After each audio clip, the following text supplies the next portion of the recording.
అందరికీ నా హృదయపూర్వక నమస్కారాలు.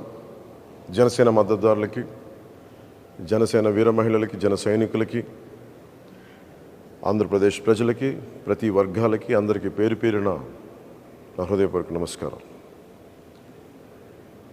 ఈ ఎన్నికలు ఈ మే 13న చాలా కీలకమైన ఘట్టం చేరుకోబోతుంది. మన భవిష్యత్తుని మనం నిర్దేశించుకునే సమయం. దీంట్లో భాగంగా మీ అందరినీ నా విన్నపం, నా విజ్ఞాపన, నా అభ్యర్థన, వైసీపీ వ్యతిరేక ఓటుని చీలనివ్వకుండా అందరం ఒకే మాట మీద నిలబడి ఎక్కడైతే భారతీయ జనతా పార్టీ అభ్యర్థులు ఉన్నారో వారికి మన సంపూర్ణ బలం టీడీపీ జనసేన బలం ఇవ్వడం, అలాగే టీడీపీ ఎక్కడైతే నిలబడిందో సంపూర్ణంగా జనసేన బీజేపీ మద్దతుదారులు, జన సైనికులు, కార్యకర్తలు, బీజేపీ కార్యకర్తలు అందరూ మద్దతు ఇవ్వడం, అలాగే జనసేన పోటీ చేస్తున్న చోట టీడీపీ మద్దతుదారులు, టీడీపీ కార్యకర్తలు, టీడీపీ మహిళలు అందరూ కూర్చొని జనసేనకి మద్దతు ఇవ్వడం. సమిష్టిగా ఇది కూటమి గెలుపు, ఆంధ్రప్రదేశ్ గెలుపు. వైసీపీ వ్యతిరేక ఓటుని చీలనివ్వనని చెప్పి నేను 2021 ఇప్పటం గ్రామం సభ పెట్టినప్పటి నుంచి ఈ రోజు దాకా అదే మాట మీద ఉన్నాం. అదే బాధ్యతతోటి ముందుకు తీసుకెళ్తా ఉన్నాం. భారతీయ జనతా పార్టీ నరేంద్ర మోదీ గారి నాయకత్వంలో నడుస్తున్న ఈ దేశం ఖచ్చితంగా ఆయన ఆశీస్సులు మన రాష్ట్రానికి ఉండాలి. ఆ దిశగానే వారిని చాలా వ్యయ ప్రయాసాలతోటి మనం ఒప్పించి ఈ రోజున మనం ఈ పొత్తులోకి భారతీయ జనతా పార్టీ నాయకులు అంగీకారం తెలిపారు. నాకు చాలా చిన్న వయసులో నేను చదువుకున్నది ఎంజీఆర్ గారి మాటలు గుర్తున్నాయి. ఒక రాష్ట్ర ప్రభుత్వం సమర్థవంతంగా పనిచేయాలంటే కేంద్ర ప్రభుత్వం ఆశీస్సులు అవసరమని. ఆ వాక్యం నా మీద చాలా బలమైన ప్రభావం చూపించింది.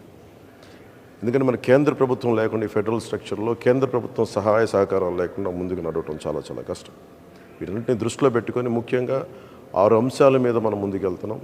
విద్య, వైద్యం, ఉపాధి, సాగునీరు, తాగునీరు, లా అండ్ ఆర్డర్. విద్యకు సంబంధించి ప్రభుత్వం ఫీజు రీయింబర్స్మెంట్స్ చేయలేదు. ఎయిడెడ్ స్కూల్స్ మూసేశారు. సరైన నాణ్యతతో కూడిన విద్యా విధానం లేదు. అలాగే సంక్షేమ పథకాలు, అమ్మఒడి లాంటిది కూడా ఎంతమంది బిడ్డలు ఉంటే అంతమందికి ఇస్తామని చెప్పి ఒక్కరికి కూడా ఇవ్వలేదు. ఒక్కరికి ఇచ్చి మరి అందరికి ఇచ్చిన భ్రమ కల్పించారు. అలాగే ఎయిడెడ్ స్కూల్స్ దాదాపు 7,000 పైచిలకు ఎయిడెడ్ స్కూల్స్ మూసేశారు. వాటిని కూడా తాకట్లు, వాటిని కూడా ప్రైవేటైజ్ చేసే ప్రయత్నాలు జరిగినాయి. కొన్ని చోట్ల అడ్డుకున్నా, కొన్ని చోట్ల కుదరలేదు, కొన్ని చోట్ల ప్రైవేట్ పరం అయిపోయినాయి. అది విద్య పరంగా ఎవరికి కూడా సరైన ఫీజు రీయింబర్స్మెంట్లు జరగలేదు. ఎన్టీఆర్ హెల్త్ యూనివర్సిటీని పేర్లు మార్చేశారు. ఆంధ్ర యూనివర్సిటీని వైసీపీ కార్యాలయంగా చేశారు.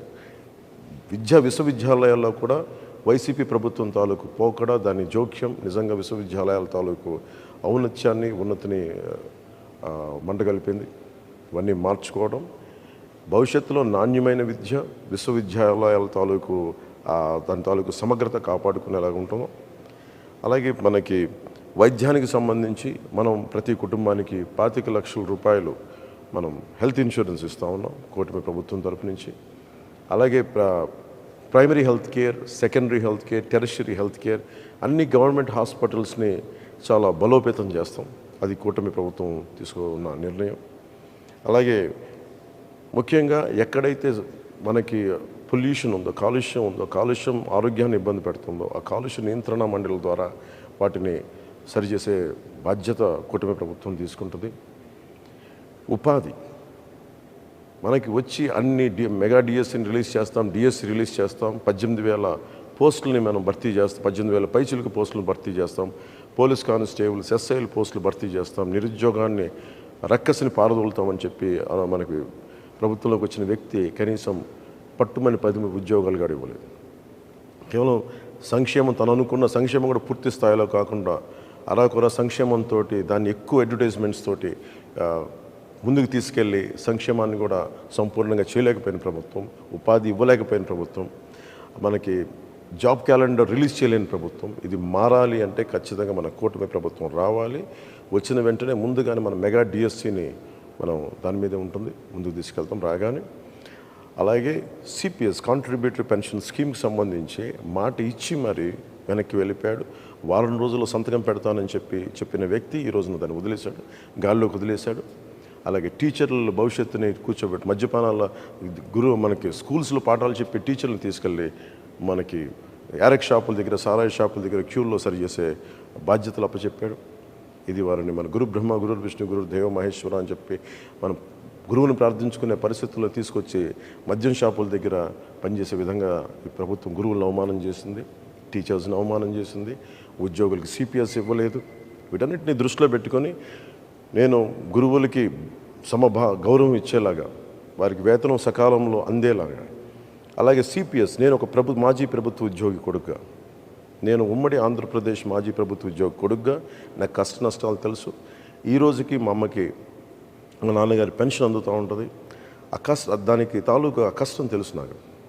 అలాంటిది కంట్రిబ్యూటరీ పెన్షన్ స్కీమ్ పదవి విరమణ చేసిన ఉద్యోగులందరికీ కూడా సంవత్సరం లోపు నేను మీకు మాటిస్తున్నాను.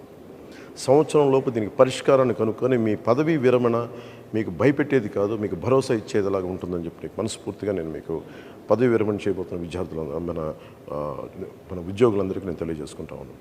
నేను మీకు మాటిస్తున్నాను, సంవత్సరం లోపు దానికి పరిష్కార మార్గాన్ని కనుక్కొని మేము పారిపోం. నేను మీకు మాటిస్తున్నాను, నేను నిలబడతాను. అలాగే సాగునీరు, మనకి ఇన్ని ప్రాజెక్టులు ఉన్నాయి. ఈరోజు మెగా ప్రాజెక్టు 2004 నుంచి ప్రత్యేకించి జల యజ్ఞ మన పదం అనే కానీ జల దోపిడీ అయిపోయింది. ఎక్కడైతే సాగునీటి ప్రాజెక్టులు ఉన్నాయో, ఉన్న ప్రాజెక్టులని సరిగ్గా మెయింటెనెన్స్ చేయకుండా, కాలువలు పొడికలు తీయకుండా